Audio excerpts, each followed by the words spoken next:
Naquela noite abafada de sexta-feira, algo pairava no ar. Era mais do que o cheiro de cigarro barato e perfume forte misturado ao suor da madrugada. Era uma tensão estranha, quase palpável, como se o próprio breu da noite estivesse tentando avisar, mas ninguém prestou atenção. Aline já estava acostumada com os olhares lascivos, as propostas indecentes e o jogo constante de sedução e sobrevivência. Trabalhava na região da zona portuária havia mais de 5 anos. Conhecia cada rosto, cada cliente habitual, cada promessa que não se cumpria. Àquela altura da vida, nada mais a surpreendia. Mas ela estava enganada. Naquela noite, um carro preto parou a poucos metros de onde ela ficava. Era um modelo antigo, de faróis opacos, e o som do motor parecia engasgado, como se estivesse segurando um grito. O vidro foi baixado lentamente, revelando um homem de rosto quase todo coberto pelas sombras. A voz dele, grossa e pausada, chamou: "Entra." Ela hesitou por um segundo. Havia algo na presença dele que não batia. O cheiro de dentro do carro era estranho, como se misturasse ferrugem, terra molhada e um leve fedor de carne crua. Ainda assim, ela entrou. O dinheiro sempre falava mais alto. O trajeto foi silencioso. Aline não conseguiu puxar conversa. Ele dirigia com as mãos firmes no volante, os olhos escondidos pelo reflexo do espelho retrovisor. De vez em quando soltava um som baixo, quase um rosnado, como se estivesse tentando limpar a garganta. Mas não era isso. Chegaram a uma casa afastada na beira de uma estrada mal iluminada. O portão abriu sozinho, com um rangido metálico que soou como um lamento. A fachada da casa era coberta por trepadeiras secas e não havia luz em nenhuma das janelas. Ainda assim, ela entrou. O homem caminhava à frente, sem dizer uma palavra, como se flutuasse sobre o chão de madeira. Lá dentro, o cheiro era ainda mais forte. Não era só mofo, era algo apodrecido, impregnado nas paredes. Aline sentiu o estômago revirar, mas disfarçou. Já tinha atendido em lugares piores, ou pelo menos, achava que tinha. O quarto era escuro. Apenas uma lâmpada fraca no canto piscava de tempos em tempos. A cama tinha lençóis limpos, mas o colchão afundava demais no meio. Ela sentou na beira da cama e tirou os sapatos com cuidado, observando o homem de canto de olho. Ele estava parado, de costas, tirando a camisa lentamente. O corpo dele era estranho. Os músculos pareciam pulsar sob a pele, como se algo dentro estivesse prestes a rasgar por fora. Ela tentou quebrar o silêncio. "Qual o seu nome?" Nenhuma resposta. O homem apenas virou de lado e olhou direto para ela. Os olhos dele estavam vermelhos, brilhando no escuro como os de um animal. A respiração dele estava mais pesada. Os pelos do peito e braços começaram a engrossar, se espalhando. As unhas cresceram num estalo seco. A pele da face se contorceu. E os dentes? Os dentes estavam se alongando, curvando como presas afiadas. Aline congelou. Não era droga, não era alucinação, era real. O homem, agora algo entre homem e fera, começou a se transformar diante dos olhos dela. O som era grotesco. Ossos quebrando, pele estalando, músculos se rasgando e se reorganizando como se a própria anatomia estivesse sendo reescrita. A boca dele se abriu num grito gutural que parecia vir do inferno. Aline se levantou de um pulo. A adrenalina explodiu em seu peito. Ela correu para a porta, mas estava trancada. Atrás dela, o som das garras arranhando o chão de madeira ecoava como um aviso de morte iminente. Ela se jogou para o lado, batendo o ombro contra a cômoda. A dor foi aguda, mas a manteve consciente. Pegou um abajur e atirou contra o monstro.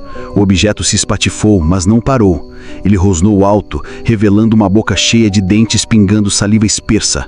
Aline correu para o banheiro e trancou a porta. O coração batia tão forte que parecia querer rasgar seu peito. O lobisomem bateu contra a porta com força.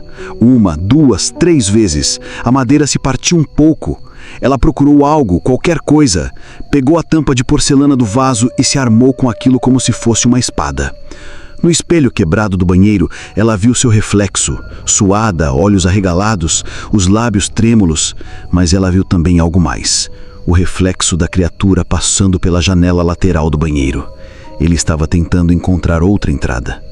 Ela destrancou a porta e saiu correndo pela sala, tropeçando nos próprios pés, passando pela cozinha escura, tentando lembrar onde estava a saída. O barulho das garras no teto a fez gelar. Ele estava em cima da casa. Ela viu a porta dos fundos. Estava trancada, mas tinha uma janela ao lado. Ela correu, pegou uma cadeira e arrebentou o vidro com força, sem se importar com os cacos cortando seus braços. Ela se jogou para fora da casa, caindo na lama do quintal.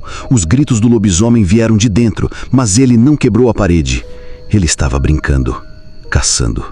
Ela correu pela mata nos fundos da casa sem olhar para trás, com os galhos cortando seu rosto, os pés afundando no barro e o ar entrando rasgado nos pulmões. O som de passos atrás dela era constante, como se a criatura estivesse a poucos metros, apenas a observando, esperando o momento certo. Depois de correr sem direção por minutos que pareceram horas, Aline encontrou uma estrada. Se jogou na frente de um carro velho que vinha devagar. O motorista freou e saiu xingando, mas quando viu seu estado, ensanguentada, tremendo, chorando, ele entendeu que algo terrível tinha acontecido. Ela pediu socorro. Disse qualquer coisa. Inventou uma história, uma tentativa de justificar o impossível, mas a verdade ficou presa dentro dela. A polícia foi até a casa, mas lá não encontraram nada. Nenhuma marca de arrombamento, nenhum homem, nenhum monstro.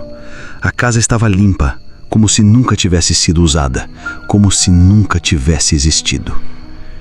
E Aline nunca mais voltou para a zona portuária. Nunca mais atendeu um cliente.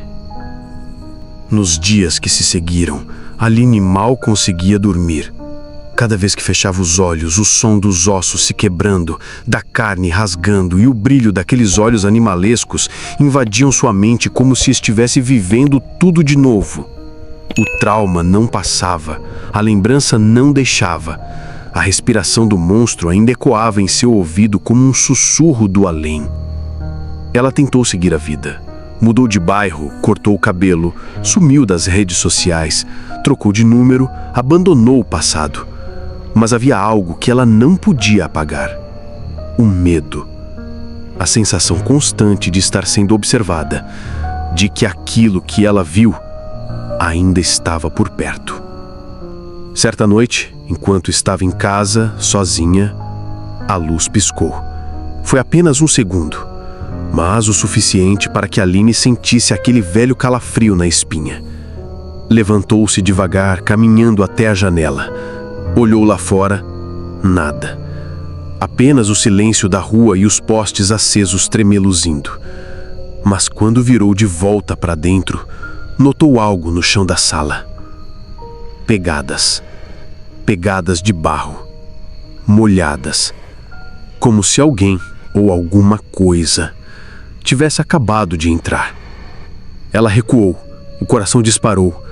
Olhou em volta, tentando controlar a respiração. Não podia ser real. A porta da frente estava trancada, todas as janelas também. Mas as pegadas estavam ali, indo da entrada até o corredor. Segurando um pedaço de ferro que usava para travar a janela, ela caminhou lentamente, os pés descalços afundando nos tapetes molhados, os olhos varrendo cada canto da casa. Chegou ao corredor. As pegadas iam até o quarto. E a porta estava entreaberta. Ela empurrou com cuidado. Nada. O quarto parecia intacto. A cama arrumada, a janela fechada. Mas o cheiro... o cheiro estava de volta. Aquele mesmo cheiro de terra molhada, carne crua e algo que ela só conseguia descrever como sangue antigo. Então, ela viu.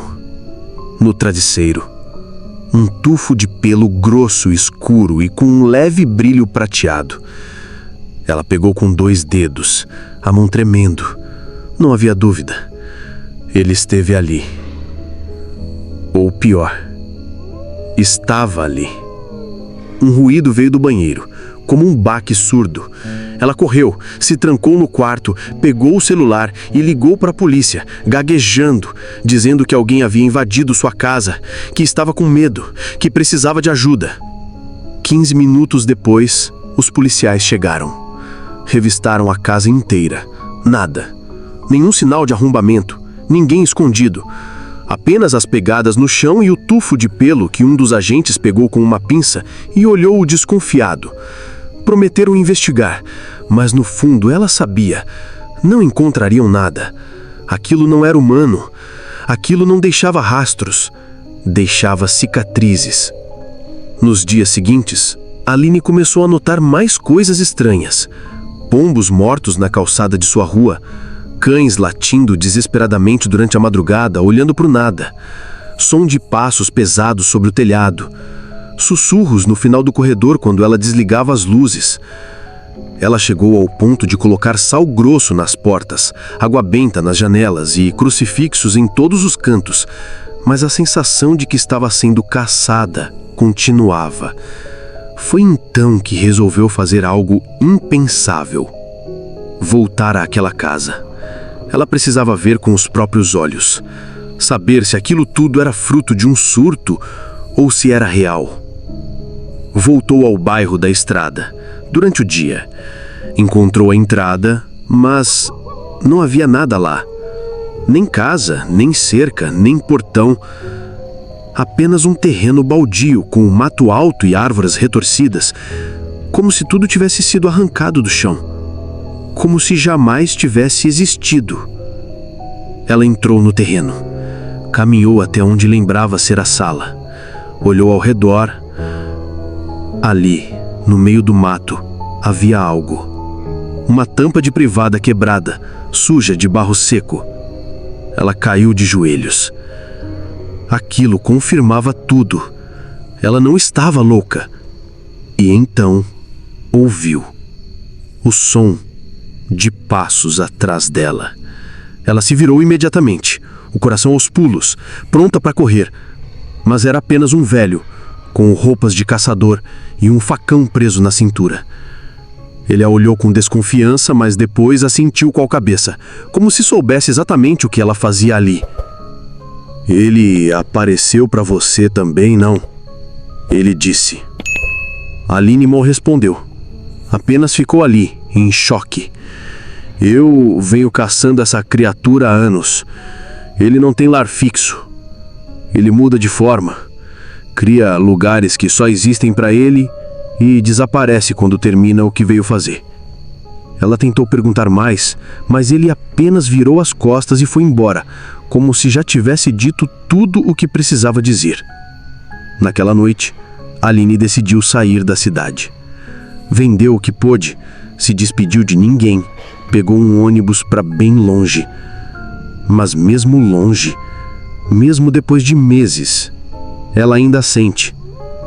Sente que ele está perto, que sabe onde ela está. O cheiro volta de vez em quando, os pelos aparecem, as sombras se movem sozinhas. E às vezes, nas noites de lua cheia, ela ouve aquele mesmo rosnado vindo da janela.